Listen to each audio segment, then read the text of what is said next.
Good morning students. आज अपन जो सी language का था, पिछले जो लेक्चर थे उनके बाद का शुरू करते हैं। लास्ट अपन ने पढ़ा था एल्गोरिथम के रूल्स।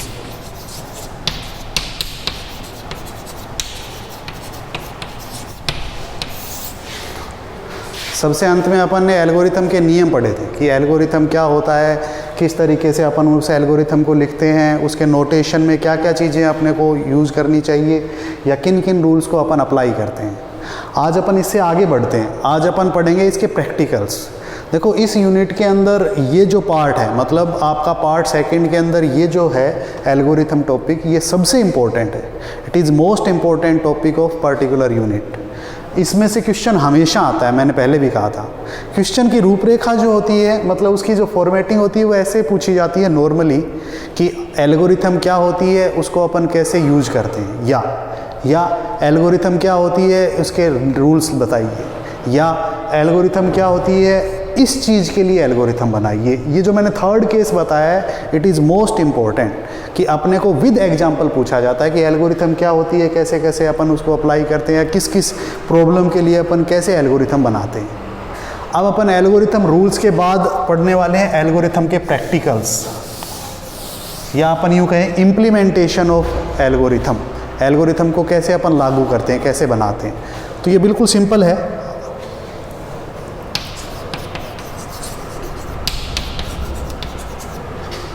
एल्गोरिथम का जो इम्प्लीमेंटेशन होगा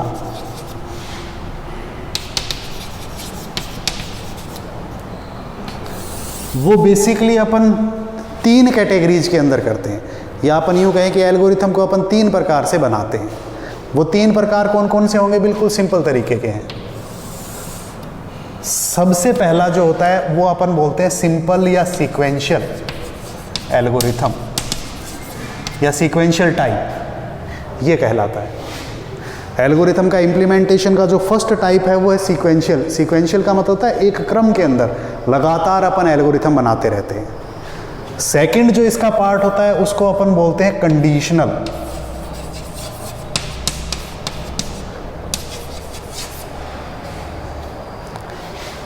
कंडीशनल का मतलब होता है वो पार्ट जिसके अंदर अपन शर्त यूज करते हैं। देखो, इसकी तुलना में ये वाली जो एल्गोरिथम्स हैं वो ज़्यादा कॉम्प्लिकेटेड होती हैं, या इनको अपन ज़्यादा कॉम्प्लेक्स मानते हैं, या इनके अंदर ज़्यादा लॉजिकल स्टेटमेंट्स लिखी जाती हैं। थर्ड, इन दोनों से भी ज़्यादा लॉजिकल, जिसको अपन बोलते हैं लूपिंग। लूपिंग एल्गोरिथम या लूपिंग तरीके की कॉन्सेप्ट, ये अपना थर्ड कॉन्सेप्ट कहलाता है। और लास्ट जो होता है वो होती है जंपिंग। सबसे जो अंतिम कैटेगरी कहलाती है उसको अपन जंपिंग स्टेटमेंट्स बोलते हैं, या जंपिंग एल्गोरिथम्स बोलते हैं। ये चार कैटेगरी हो सकती है किसी भी लॉजिक की।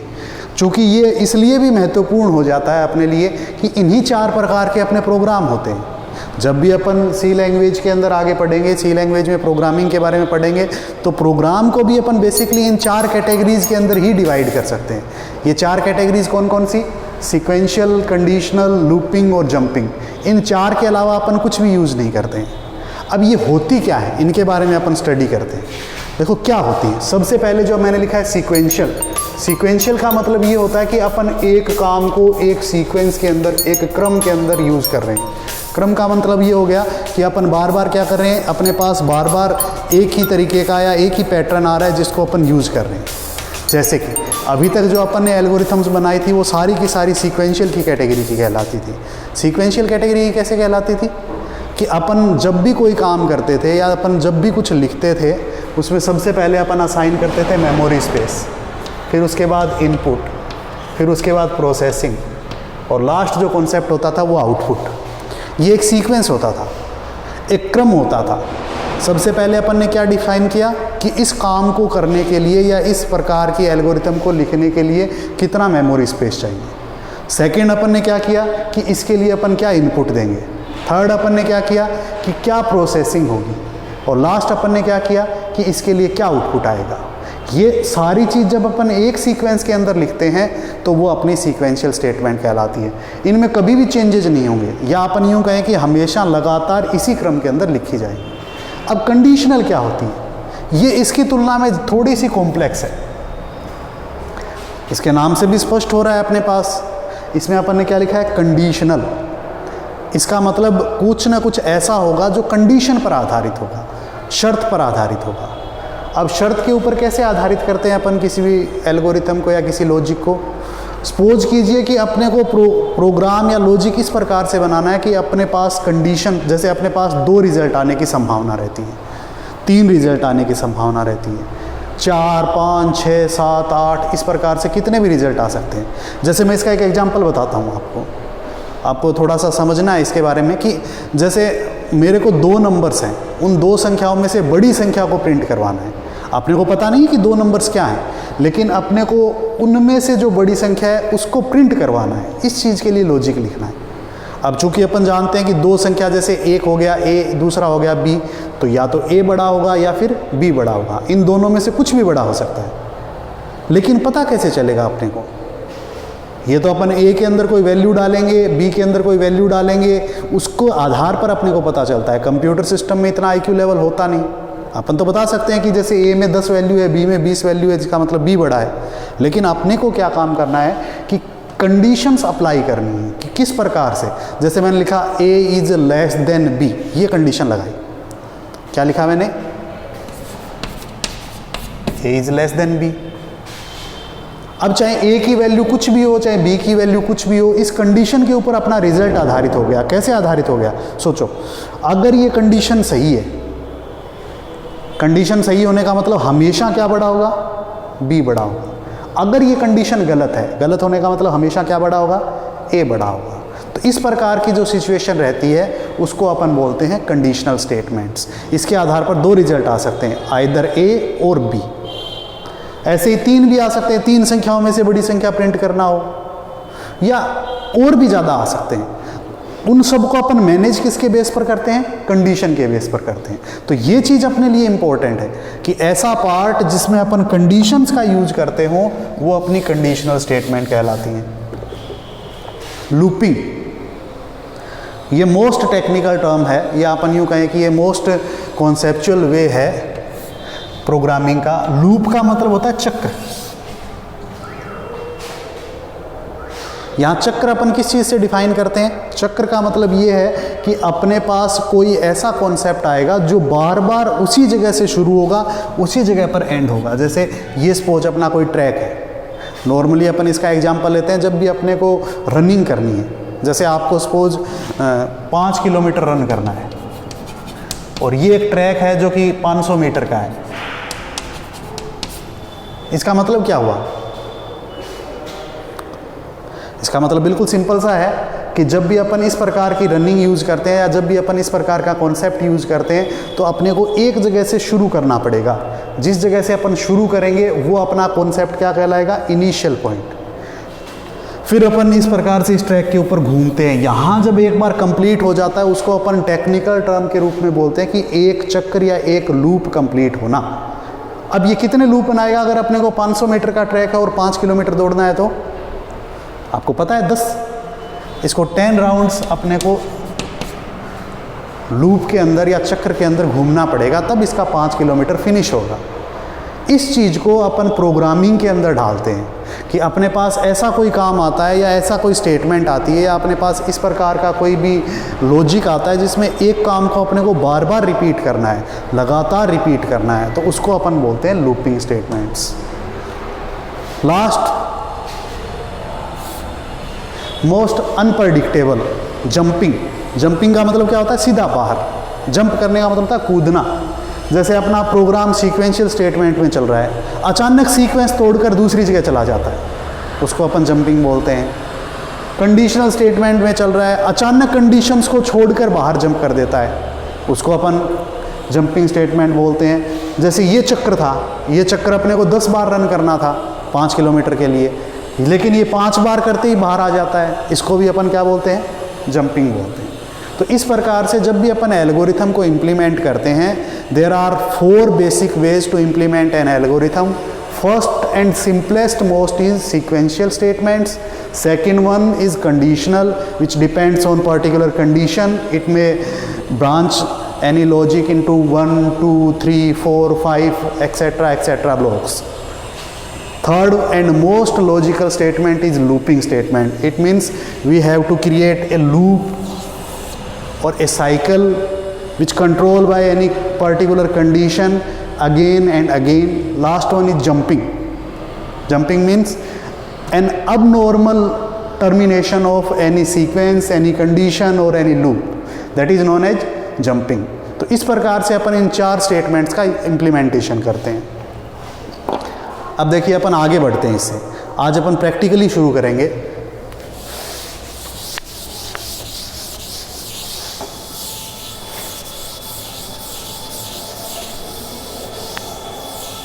सबसे पहले अपन सीक्वेंशियल स्टेटमेंट्स का एग्जांपल लेंगे। सीक्वेंशियल स्टेटमेंट्स का एक एग्जांपल अपन ले चुके हैं कि 2 नंबर्स को कैसे ऐड करते हैं। सबसे पहले अपन 2 नंबर्स के लिए 3 मेमोरी स्पेस लेते हैं, उन 3 में से 2 मेमोरी स्पेस में अपन वैल्यू पुट करते हैं, उन दोनों को जोड़ के तीसरे नंबर में डालते हैं, तीसरा नंबर जो अपना रिजल्ट के रूप में है वो अपन आउटपुट करवा लेते हैं।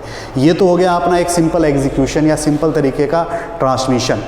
अब देखिए अपन आगे बढ़ते हैं। आगे कैसे बढ़ेंगे? आगे बढ़ने के लिए जो अपन कॉन्सेप्ट यूज करेंगे वो अपना नेक्स्ट स्टेटमेंट, मतलब सीक्वेंशियल स्टेटमेंट का नेक्स्ट स्टेप होगा।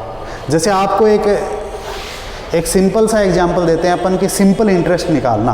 साधारण ब्याज अपन कैसे निकालते हैं? साधारण ब्याज कैसे निकाला जाता है? सिंपल इंटरेस्ट का एक फॉर्मूला होता है।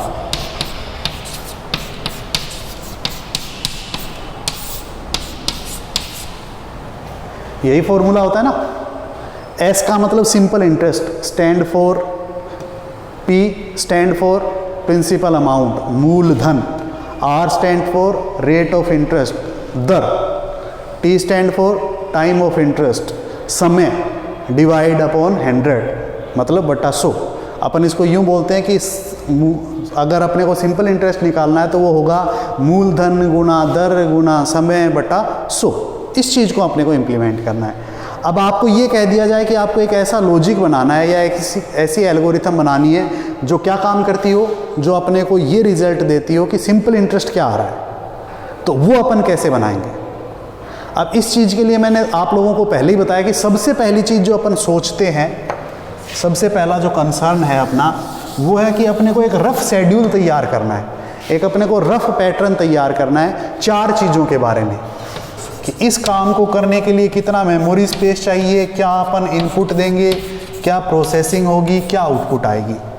इन 4 चीज़ों के बारे में अपन सबसे पहला काम करेंगे, इन 4 चीज़ों को डिफाइन करेंगे। कोई भी एल्गोरिथम बनानी हो, ये सिर्फ सिंपल इंटरेस्ट के लिए नहीं है, आप जिस मर्जी चीज़ के लिए एल्गोरिथम बनाइए, सबसे पहले अपन इन 4 चीज़ों के बारे में सोचेंगे। अब इन 4 चीज़ों को बारे में सोचने के लिए अपने पास देखो, अपने को ये पता है कि अपना जो फॉर्मूला है वो ये है, जिसको अपन बोलते हैं, अपना जो फॉर्मूला है वो इस प्रकार से है।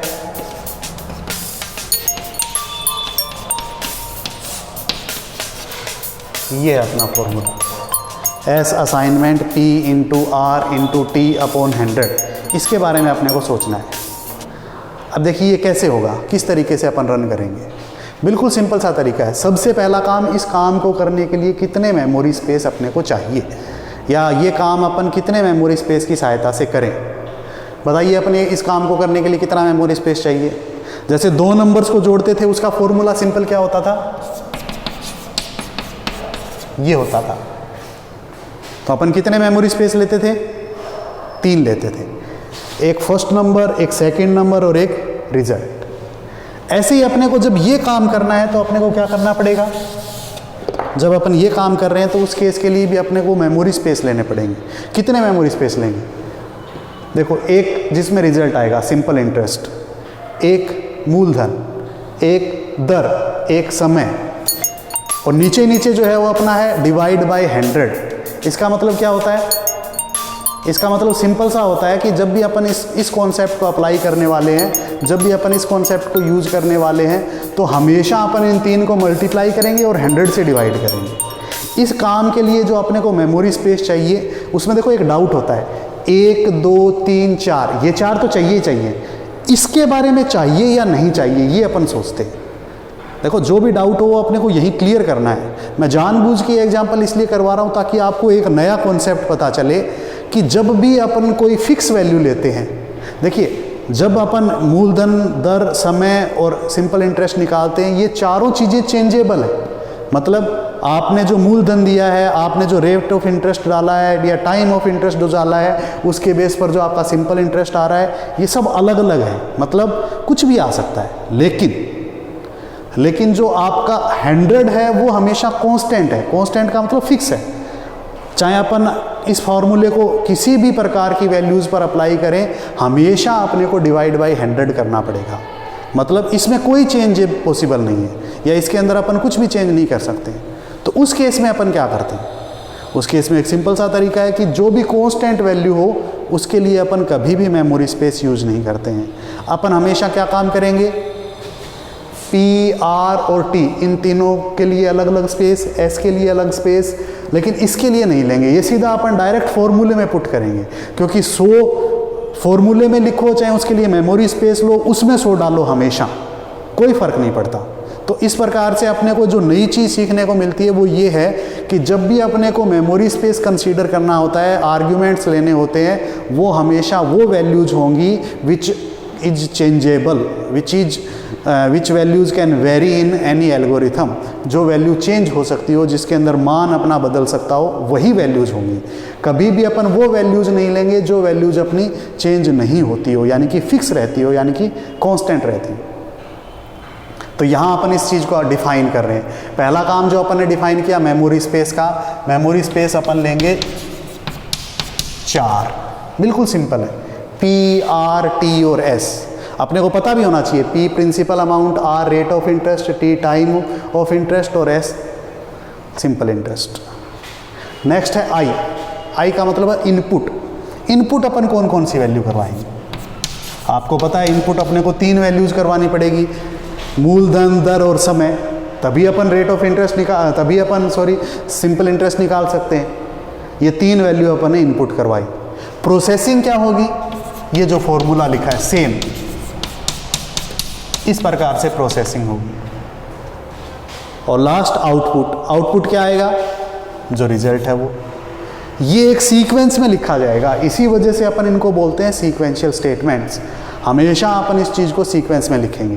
तो ये अपना एक रफ पैटर्न हो गया। जब भी आप एल्गोरिथम बनाओ, हमेशा इस तरीके का एक रफ पैटर्न बनाओ, ताकि गलती की गुंजाइश बिल्कुल ना रहे।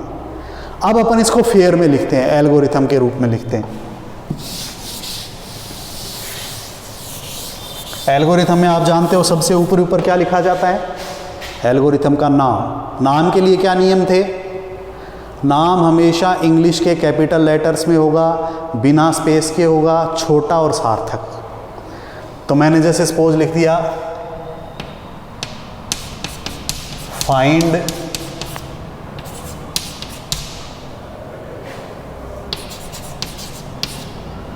Simple interest,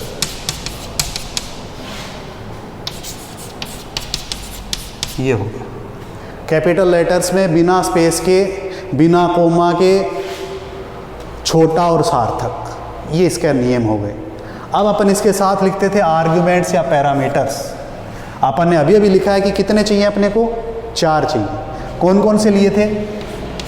capital P, capital R, capital T और कैपिटल एस। इनके लिए क्या नियम होता है? स्मॉल लेटर्स में लिखे जाते हैं, लिस्ट के रूप में लिखे जाते हैं, और नीचे अपन डिस्क्रिप्शन लिखते हैं इस प्रकार से बड़े ब्रैकेट में कि P for principal amount,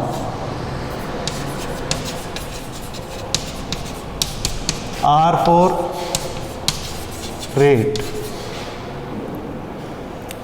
T for time and S for simple interest या रिजल्ट, जो मर्जी लिखो। इस प्रकार से अपन डिफाइन करते हैं। यहाँ ये सारी चीज़ें अपन डिफाइन करेंगे, परिभाषित करेंगे कि कौन सा वैल्यू अपन ने किस पर्पज़ के लिए लिया है। ये अपना एल्गोरिथम में आर्ग्यूमेंट्स का या पैरामीटर्स का काम हो गया। अब उसके बाद स्टेप 1, पहला स्टेप, अपने को सबसे पहले 4 मेमोरी स्पेस ले लिए, फिर अपन इनपुट देंगे। इनपुट के लिए अपने पास 3 स्टेटमेंट्स होती हैं। कौन कौन सी 3 होती है? इनपुट, रीड और एंटर। लिखने का नियम वही, छोटे अक्षरों में, कि जैसे मैंने लिखा एंटर कॉलन्स के साथ, मैं जानबूझ के ये बदल के लिख रहा हूँ। कौन कौन सी वैल्यू? P, R, T, ये 3 वैल्यूज अपन ने दे दी इनपुट के रूप में। प्रोसेसिंग, स्टेप 2, प्रोसेसिंग क्या होगी? S assignment P into R into T divide by 100, मतलब ये तीनों मल्टीप्लाई होंगे जो अपन ने इनपुट दिए, 100 से डिवाइड होगा और S में स्टोर हो जाएगा। Next step, output. आउटपुट के लिए भी अपने पास 3 स्टेटमेंट है, छोटे अक्षरों में विद कॉलम्स के साथ, जो अपन ने रूल्स में पढ़ा है। जैसे मैंने लिखा डिस्प्ले, कौन कौन सी होती है? इनपुट के लिए होती है इनपुट, रीड और एंटर, आउटपुट, राइट और डिस्प्ले, जो मर्जी आप यूज करो। किस चीज की वैल्यू डिस्प्ले करनी है? जिसमें रिजल्ट है, यानी कि S। और जब ये काम अपना कंप्लीट हो जाता है तो लास्ट स्टेप अपन लिखते हैं एंड या एग्जिट के लिए, बड़े अक्षर।